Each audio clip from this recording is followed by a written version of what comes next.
welcome back. Today I am joined by Mayor Noel Hatch, and he's here to remind us about the census. It's very important, and then to share with us some other things that are going on in the city. Well, Noel, thank you for joining us. How are you doing? Lisa, it's always a pleasure, even though we're far apart. Well, no worries, because this happens to be what we're going to be doing from now on, for a while anyway, until we know otherwise. Yeah. I think it'll be till the end of the year. Very possible, very possible. But anyway, so let's talk a little bit about what you've got going on. So the census, I know we talked a little bit about it last time. The community is doing great on the numbers, but I think they can do better, right? We actually, as far as South County is concerned, I think we're leading the pack. We have now 79.5% of response, which translates into over 10,722 residences of our total number, but there's still 20% that have not been counted, which translates into about another 3,000 individuals. We have a household number of about 1.4 residents per household. So we're looking at a potential of about 18 to 19,000 residents in Laguna Woods City, as opposed to the 16,000 that we show currently.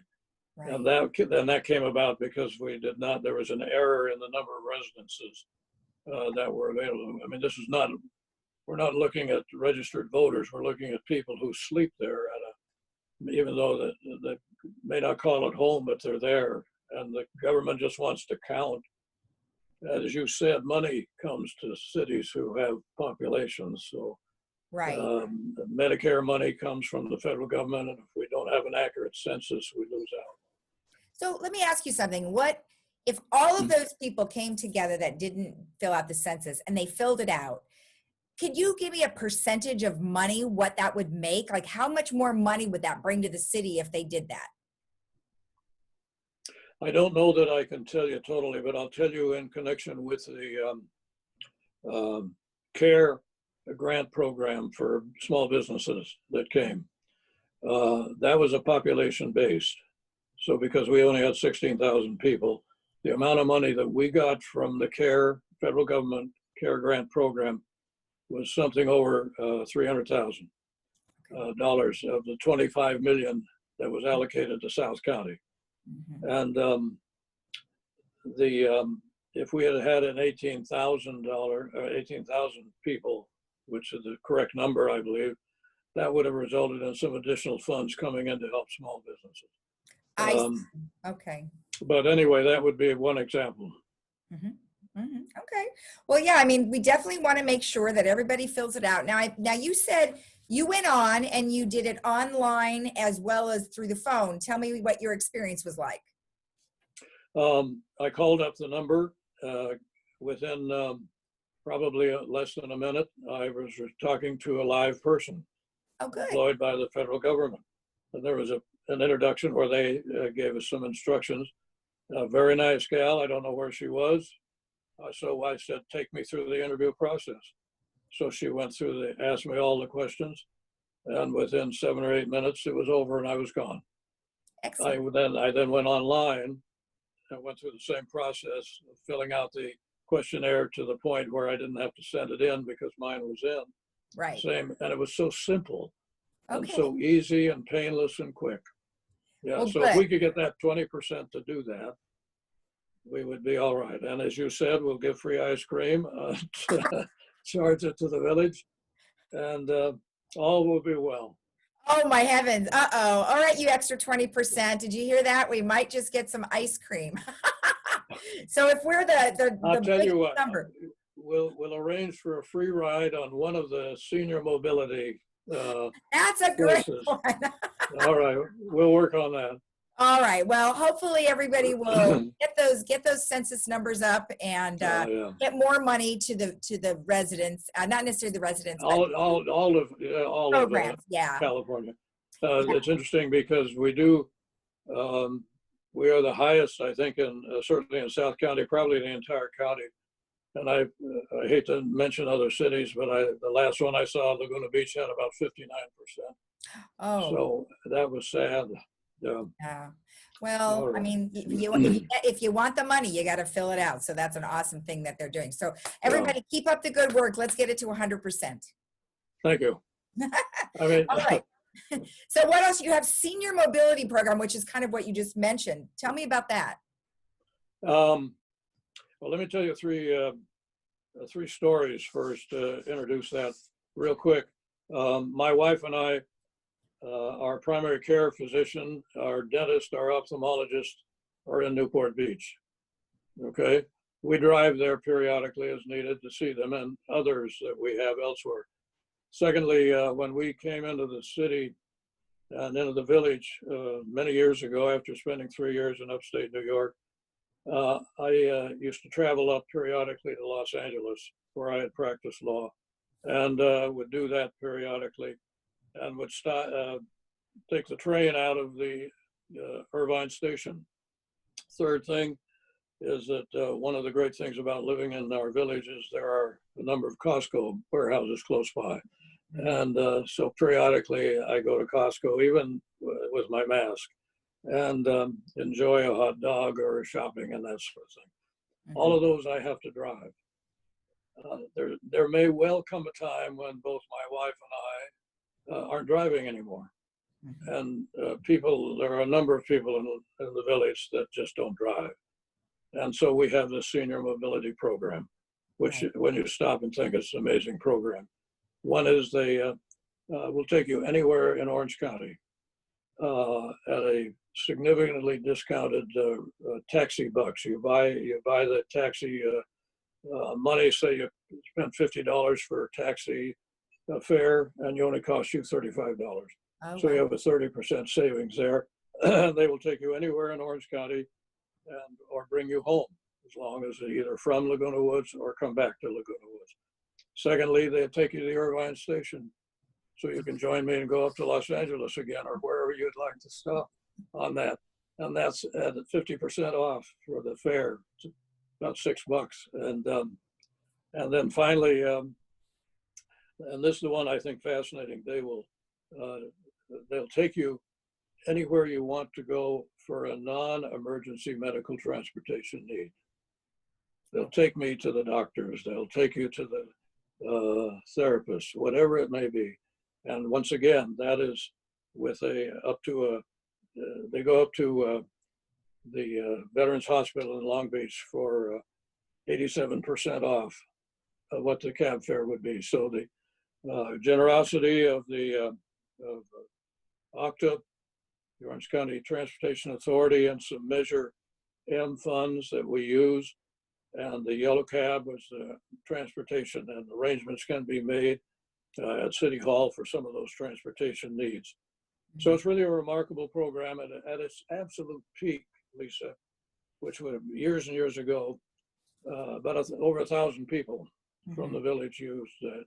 And now it's down to about 200. It may be in part because the airport no longer is a destination. Oh, no one's traveling anyway, so I don't know if that's it. Yeah, that's I right. think they're just afraid, a lot of people have been very afraid to go out, and that's possibly what's contributing to that low number. But as things open up more and more, or people feel more comfortable. It's really an opportunity to get around.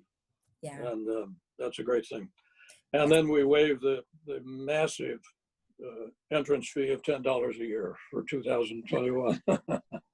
So that's for another ice cream cone. All right, so that's that program. We're proud of it.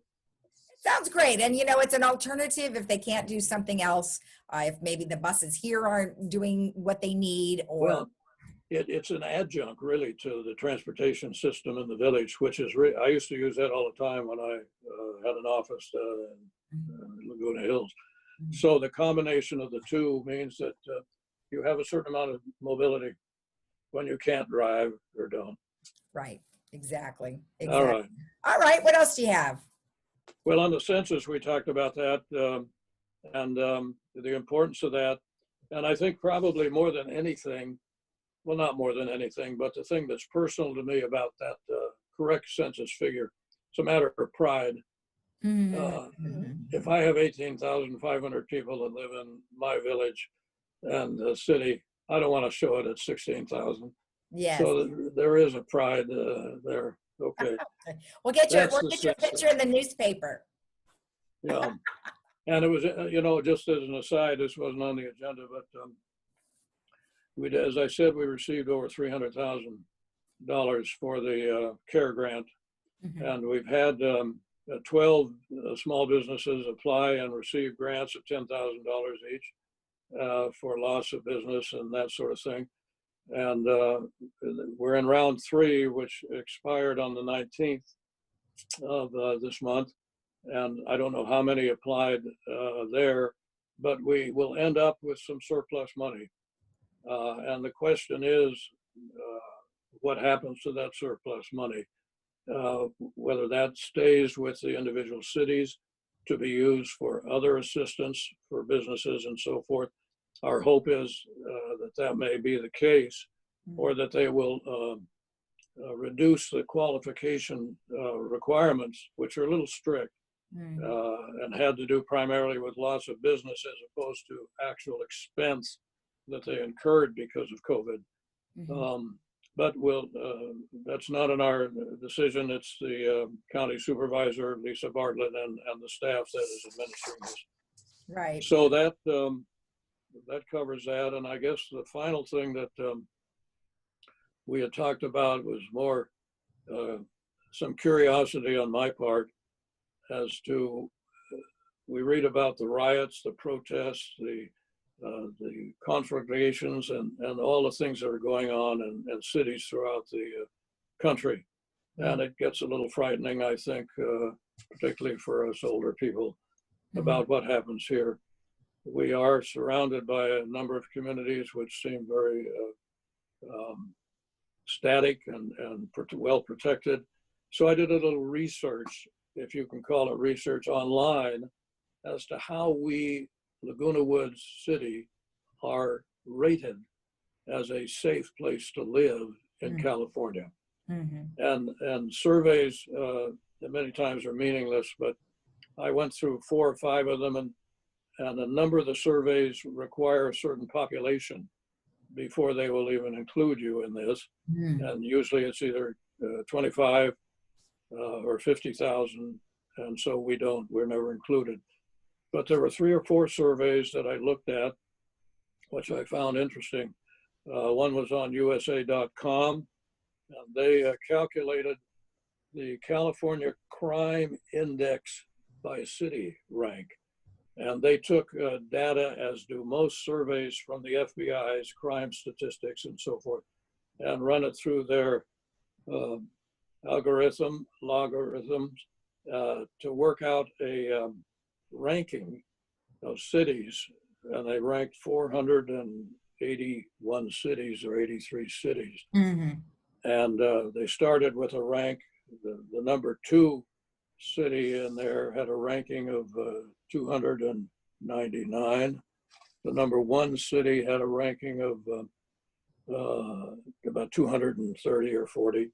And it went down into some cities in Los Angeles area that were up to about 100,000 in their crime ranking. And interestingly enough, Laguna Woods had a ranking of 299, which placed us the 2nd safest city in California. Great. On that survey. That's and then a couple of other surveys showed us as ranked number 4 in safety. And this talks about violent crimes and property crimes, and they comply all of this. Another one had us as number 6.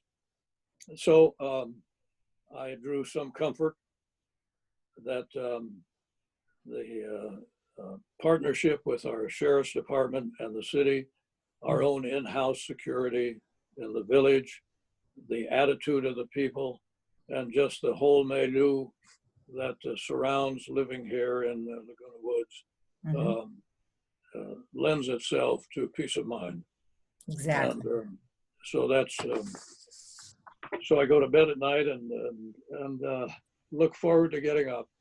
That's awesome. And I would agree with the partnership is a great thing to have with your own security in-house. Mr. Rojas is doing a great job and Yeah. stepped right in and didn't waste any time. So I think, No, and obviously he he's has got a that. lot of challenges. So Yeah. perfect. Well, There good. are. Well, you look healthy. Stay healthy. Wear your mask, and we're all going to get through this in the city of Laguna Woods. I think so. And stick around, kid. All right. Okay. Love to Take it talk to easy. you. All right. All right, Lisa. Thanks. Bye-bye. Bye-bye.